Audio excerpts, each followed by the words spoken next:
کہاں تک پہنچے تھے ہم لوگ؟ فَإِنْ آمَنُوا، اوپر سے یہ تھا کہ قولوا آمنا باللہ، اہل ایمان سے کہا گیا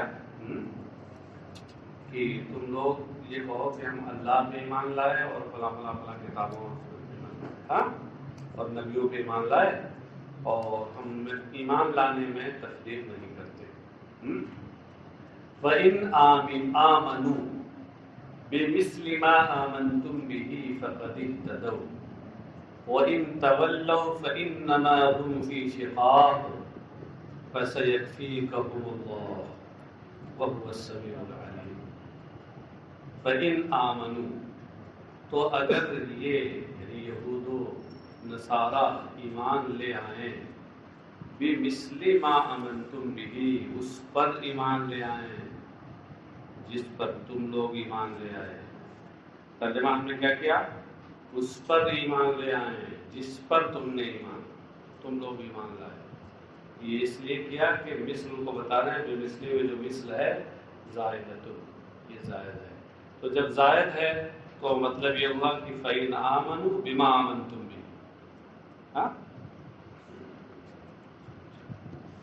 یہ ایک توجیہ اس کی ہے جو مفسر نے اختیار کی، اور بعض مفسرین نے اس کی دوسری توجیہ اختیار کی ہے، اور وہ یہ ہے کہ مثل کو وہ زائد نہیں مانتے بلکہ با کو زائد قرار دیتے ہیں۔ اور آپ غور کریں، مثل کی بنسبت با کو زائد قرار دینا یہ زیادہ قریب قیاس ہے۔ یہ زیادہ قریب قیاس ہے، کیونکہ با تو حرف جر ہے، یہ زائد ہوتی ہے، اور مثل عموماً زائد نہیں ہوتا ہے، کبھی ہو سکتا ہے، عموماً زائد نہیں ہوتا۔ تو اس لیے انہوں نے یہ کہا کہ با زائدہ ہے، اور مثلی اصل میں مثلا تھا، اور چونکہ یہاں مثلا ماں میں جو ماں ہے، اس ماں سے مراد ایمان ہے، یا تو یوں کہہ لیجیے کہ ماں مصدریہ ہے، تو اس صورت میں پھر مضاف مضاف سے مل کر یہ صفت بنے گی موصوف مقدر ایمانن کی، اور عبارت یہ بنے گی فَإِنْ آمَنُوا ایمانا مثل ما آمنتم به، فَإِنْ آمَنُوا ایمانا مثل ایمانکم، اگر وہ تمہارے جیسا ایمان لے آئیں۔ ترجمہ رضویہ سے اسی کی ترجیح ہوتی ہے، اور حاضر نے جو ترجمہ کیا وہ اسی توجیہ کو سامنے رکھتے ہیں، یہ جو بات میں نے بھی بتائی۔ فَقَدِ اهْتَدَوْا، تو وہ ہدایت یافتہ ہو گئے، راہ راست پہ آ گئے۔ وَإِن تَوَلَّوْا فَإِنَّمَا هُمْ فِي شِقَاقٍ، اور اگر وہ اس ایمان لانے سے منہ موڑ لیں، فَإِنَّمَا هُمْ فِي شِقَاقٍ، شقاق خلاف معکم، تو پھر وہ تمہارے ساتھ ایک ضد اور ہتھ دھڑمی میں ہے۔ شقاق کا معنی دشمنی اور ضد کی حد تک دشمنی کرنا، تو پھر وہ تمہارے ساتھ میری ضد اور ہتھ دھڑمی میں۔ فَسَيَكْفِيكَهُمُ اللَّهُ، اس میں فَسَيَكْفِيكَهُمْ، سین تو استقبال کے لیے ہے، اور یکفی یہ فعل مضارع ہے، کاف ضمیر منصوب مفعول به اول ہے، اور ہم یہ ضمیر منصوب مفعول به ثانی ہے۔ یکفیکہم، کا جو ضمیر خطاب ہے، اس میں خطاب کس سے ہے؟ یا محمد کو کہہ کر کے بتا دیا، سرکار سے خطاب ہے۔ اور فَسَيَكْفِيكَهُمْ، اس کی تفسیر میں کہا شقاقہم، اس سے یہ اشارہ کیا کہ ہم میں یہاں مضاف محذوف ہے۔ فَسَيَكْفِيكَهُمْ کا مطلب ہے فَسَيَكْفِيكَ شِقَاقَهُمْ، ترجمہ کیا ہوگا کہ اور تو اللہ تعالی ان کے اس ہٹ درمی کے تعلق سے تمہارے لیے کافی ہوگا۔ اللہ ان کی ہٹ درمی کے تعلق سے تمہارے لیے کافی ہوگا۔ وَهُوَ السَّمِيعُ لِأَقْوَالِهِمْ الْعَلِيمُ بِأَحْوَالِهِمْ، اور وہی ان کی باتوں کو سننے والا اور ان کی حالتیں جاننے والا ہے۔ اب یہ ہے کہ اس میں جو یہ وعدہ کیا گیا تھا کہ اگر وہ منہ موڑ لیں تو اس صورت میں پھر وہ نری ہٹ دھرمی میں ہیں اور شرارت میں ہیں، اللہ تمہارے لیے کافی ہوگا، تمہاری مدد فرمائے گا۔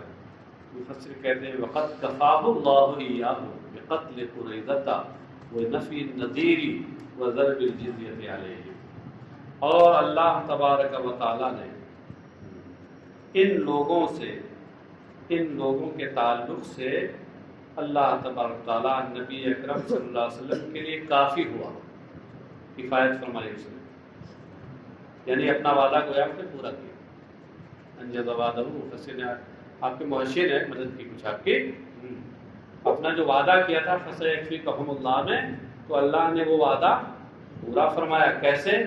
بقتل قریظہ ونفی النذیر وضرب الجزیۃ علیہم، قریظہ کو قتل کر کے اور نذیر کو شہر بدر کر کے، جلا وطن کر کے، اور ان پر جزیہ مقرر کر کے۔ سن 5 ہجری میں غزوہ احزاب ہوا، غزوہ خندق، تو اس میں کفار قریش اپنی پوری طاقت، پورے لاؤ لشکر کے ساتھ یہ مدینہ پہ انہوں نے حملہ کیا۔ اس وقت نبی اکرم صلی اللہ علیہ وسلم نے تمام اہل مدینہ کو جمع کیا، اس میں یہود بھی تھے، اور کہا کہ ہمیں سب مل کر کے ان کا مقابلہ کرنا ہے۔ اور پھر وہ لمبا چوڑا واقعہ ہے، یہ خندق کا آپ جانتے ہیں، طے ہوا کہ خندق کھودی جائے اور طریقے سے اس کی حفاظت کی جائے وغیرہ وغیرہ۔ جب یہ وہ معاملہ ہوا تو اس موقع پر یہودیوں نے دغا دی، غداری کی، جیسا کہ ان کی شرشت ہے، فطرت ثانیہ ہے غداری کرنا۔ انہوں نے غداری کی اور ساتھ نہ دیا۔ اس میں یہ جو بنو قریظہ کے لوگ تھے، انہوں نے تو بہت غداری کی تھی، یہاں تک کہ گویا کہ ان کی کوششیں تو یہ تھی کہ سارے مسلمان تحت دیکھ کر لیے جائیں، ختم کر لیے جائیں۔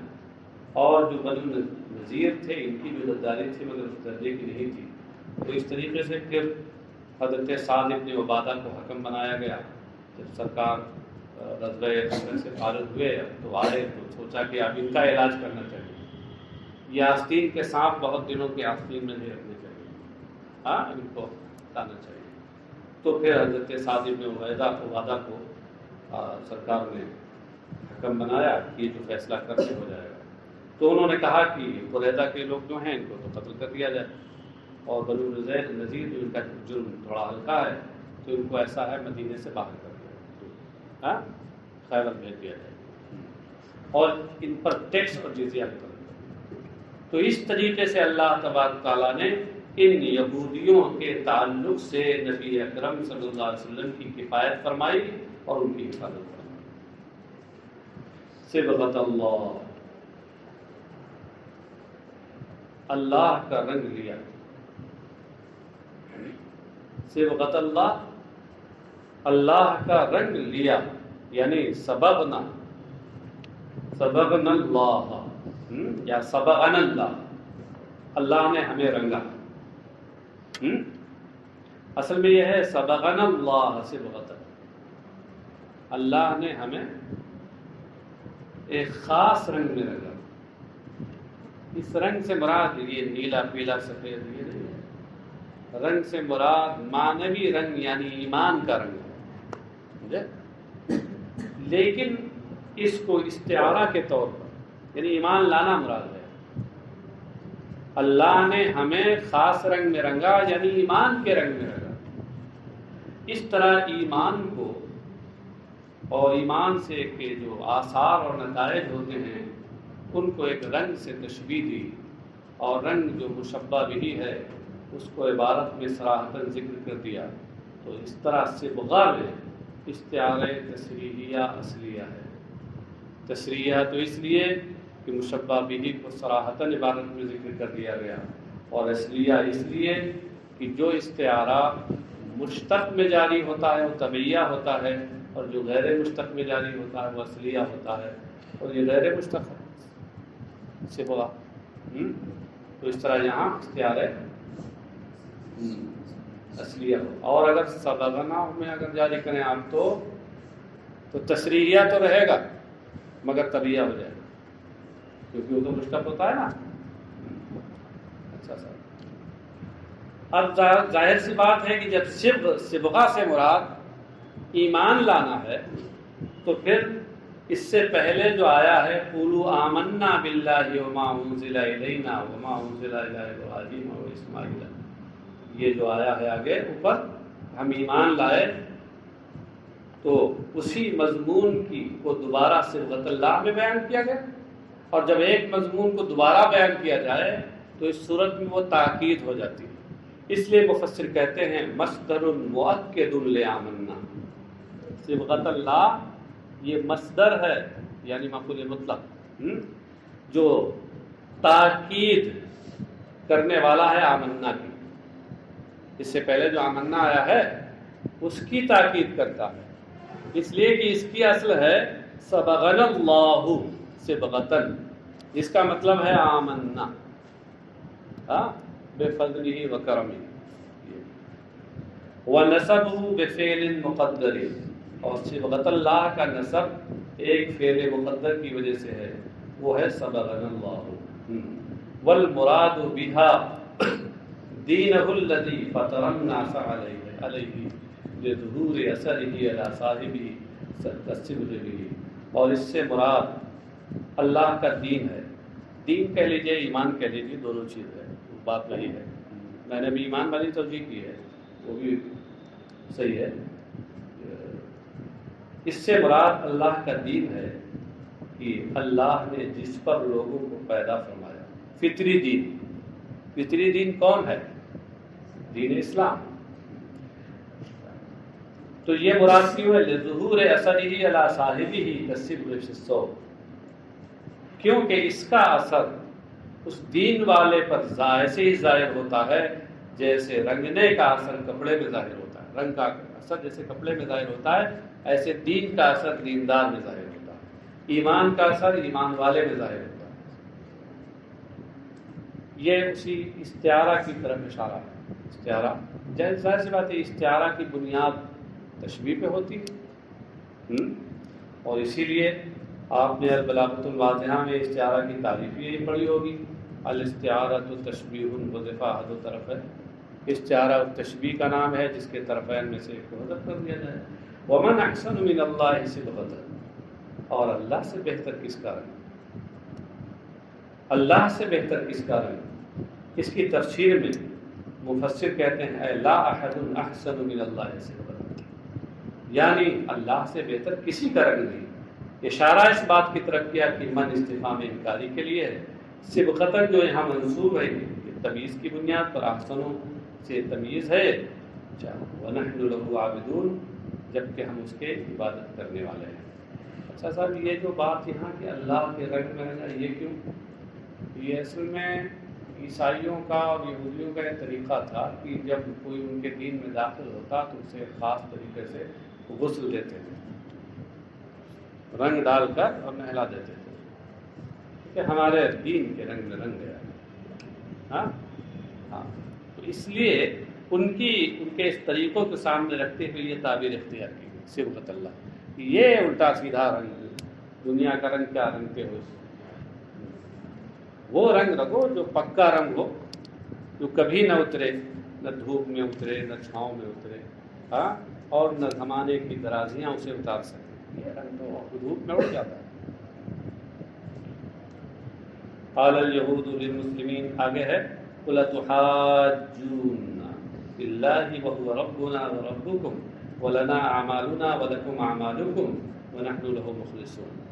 اس آیت کی شان نزول بتاتے ہوئے کہتے ہیں کہ قال الیہود للمسلمین، یہودیوں نے مسلمانوں سے کہا، نحن اہل الکتاب الاول وقبلتنا اقدم ولم یکن الانبیاء من العرب، ہم پہلی کتاب والے ہیں، یعنی ہماری کتاب پہلے ہے، تمہاری کتاب پہلے نازل ہوئی. یہودیوں نے کہا کہ ہماری کتاب توریت ہے، پہلے نازل ہوئی. قبلتنا اقدم، اور ہمارا قبلہ تمہارے قبلہ سے پہلے قدیم ہے، بیت المقدس. وَلَمْ يَكُنِ الْأَنْبِيَاءُ مِنَ الْعَرَبِ، اور انبیاء عربوں میں سے نہیں تھے، وہ تو بنو اسرائیل سے انبیاء ہوتے تھے، عرب جو بنو اسماعیل ہیں ان میں انبیاء تو نہیں ہوتے تھے۔ وَلَوْ كَانَ مُحَمَّدٌ نَبِيًّا لَكَانَ مِنَّا، اگر محمد نبی ہوتے تو ہم یہودیوں میں سے، بنو اسرائیل میں سے ہوتے۔ تو اس پر یہ آیت نازل ہوئی، آگے کی آیت فَنَزَلَ، تو یہ آیت نازل ہوئی قُلْ أَتُحَاجُّونَنَا فِي اللَّهِ وَهُوَ رَبُّنَا وَرَبُّكُمْ، ان سے آپ فرما دیجئے کہ کیا تم ہم سے حجت بازی کرتے ہو اللہ کے بارے میں، حجت بازی کرتے ہو، تخاصموننا، اللہ کے بارے میں ہم سے جھگڑتے ہو۔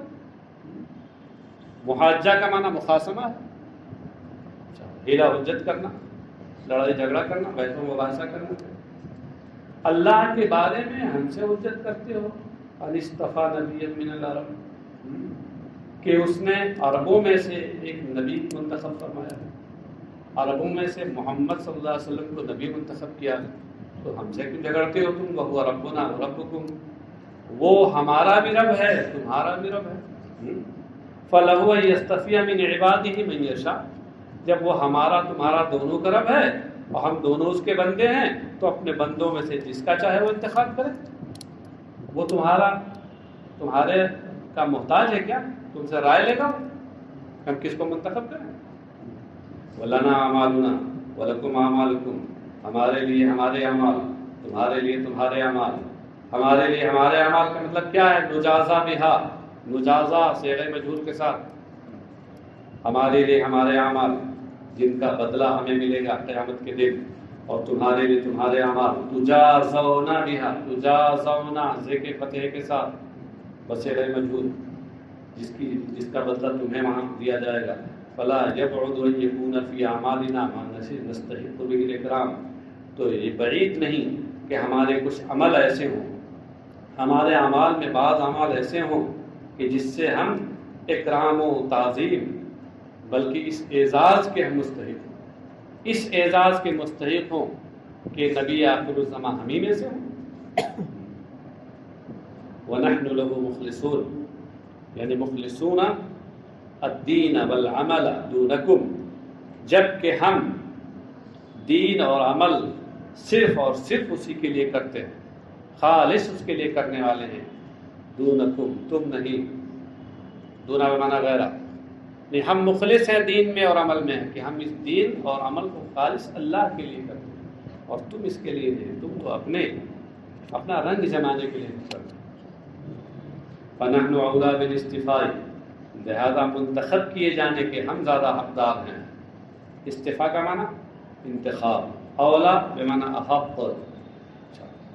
یہ کہتے ہیں والحمزۃ للانکار، اتحاجونا میں جو حمزہ ہے یہ حمزہ استفاء میں انکاری کے لیے، کہ تم ہم سے اللہ کے معاملے میں جھگڑتے ہو، تمہیں جھگڑنا نہیں چاہیے۔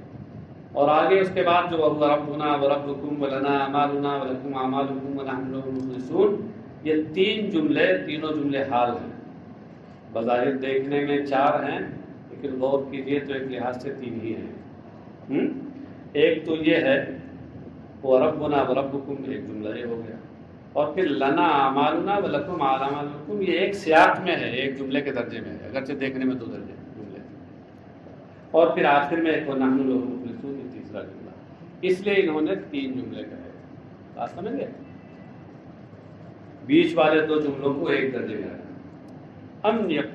ام تقولون یا یقولون دونوں قرات ہے، ان ابراہیم و اسماعیل و اسحاق و یعقوب الاسباط کانوا ھودا و نصارا، ام کے بعد انہوں نے نکالا بل، اشارہ کیا کیا کہ یہ ام منقطع ہے، جو بل کے معنی میں ہوتا ہے، اور پھر اس میں یقولون تقولون 2 قراتیں ہیں، ابو عمرو اور ابن اور کثیر اور نافع کی قرات یا کے ساتھ ہے، بقیہ 4 کی قرات وہ تا کے ساتھ ہے۔ بلکہ وہ کہتے ہیں، یا بلکہ تم کہتے ہو کہ یقیناً ابراہیم، اسماعیل، اسحاق، یعقوب اور ان کی اولادیں یہ یہودی اور یا عیسائی تھے، یعنی یہودی کہتے ہیں کہ یہودی تھے، عیسائی کہتے ہیں کہ عیسائی تھے۔ قل لہم انتم اعلم ام اللہ، آپ ان سے فرما دیجئے کہ تم زیادہ علم والے ہو یا اللہ، تم زیادہ جانکار ہو یا اللہ، یعنی اللہ عالم، مطلب کیا ہے؟ کھلی بات ہے کہ اللہ زیادہ جانکار ہے، اللہ زیادہ علم رکھتا ہے۔ وقد برأ منهما ابراہیم بقوله ما كان ابراہیم یہودیا ولا نصرانیا بل مذکورون معه تبع له، کہتے ہیں اور اللہ تبارک و تعالیٰ نے ابراہیم کو ان دونوں سے بری قرار دیا، پاک قرار دیا، یہ ارشاد فرما کر کہ ما کان ابراہیم یہودی ولا نصرانی، کہ ابراہیم نہ یہودی تھے نہ عیسائی تھے، تو دونوں سے ان کو بری اور ان کی برات کر دی، پاک قرار دے دیا، یہودیت سے بھی پاک، نصرانیت سے بھی پاک۔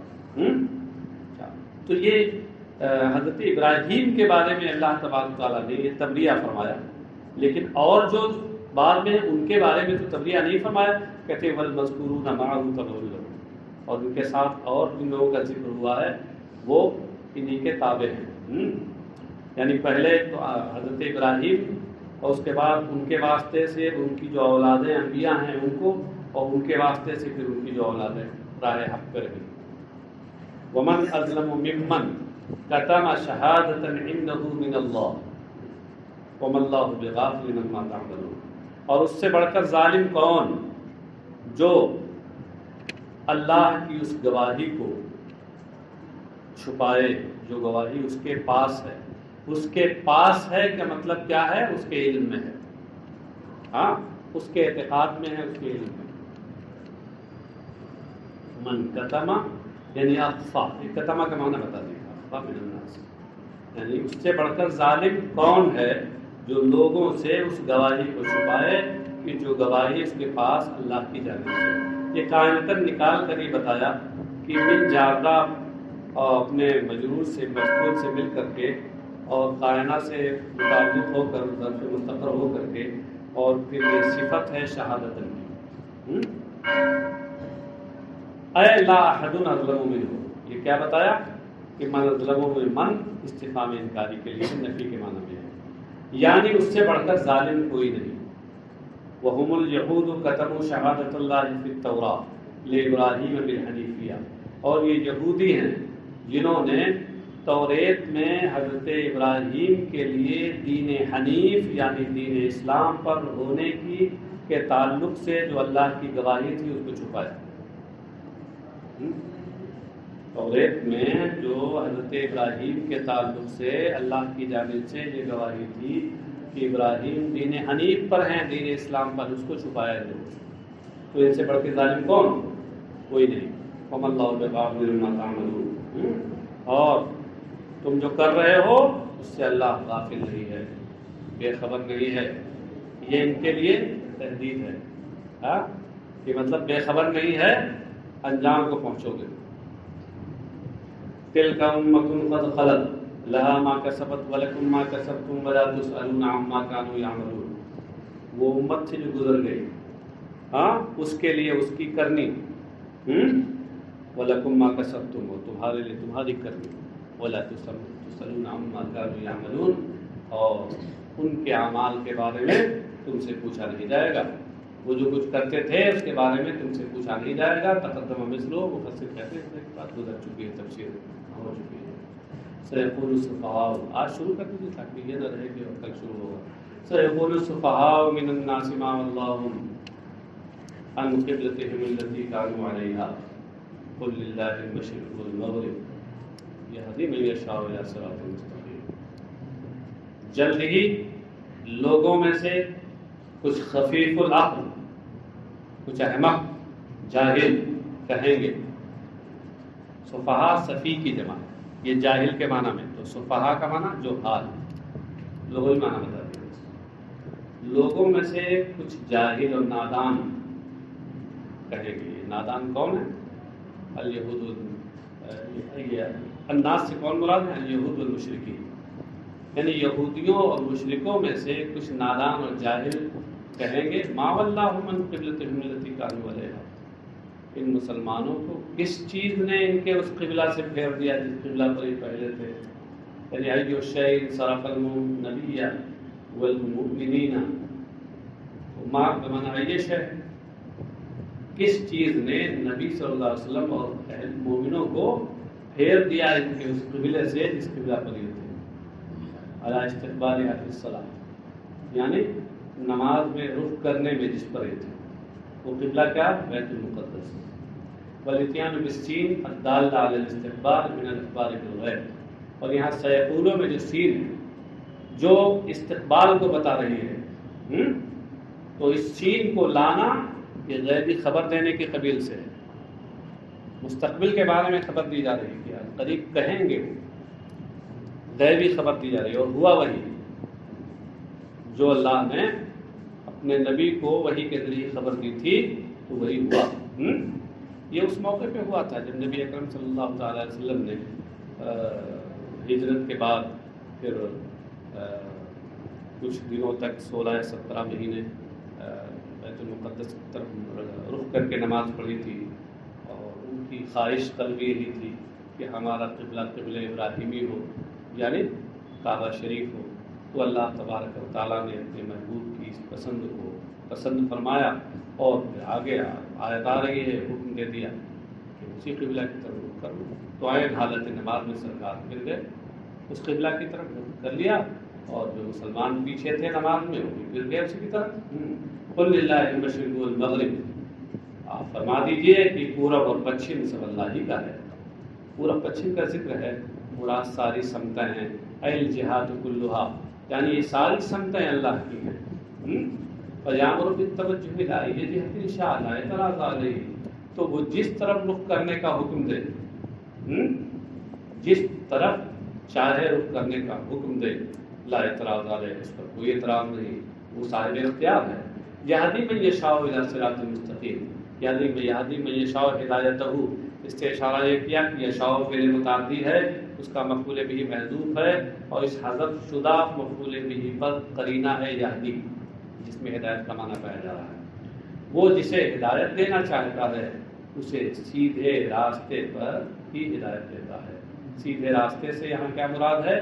دین اسلام ہے، یہ بطور استعارہ ہے۔ اے ومنہم انتم، یعنی اور انہی میں سے تم لوگ بھی ہو۔ اس کی دلیل آگے والی آیت ہے، دل علی ھذا وکذالک جعلناکم امۃ وسطا، اس کی دلیل آگے والی آیت ہے۔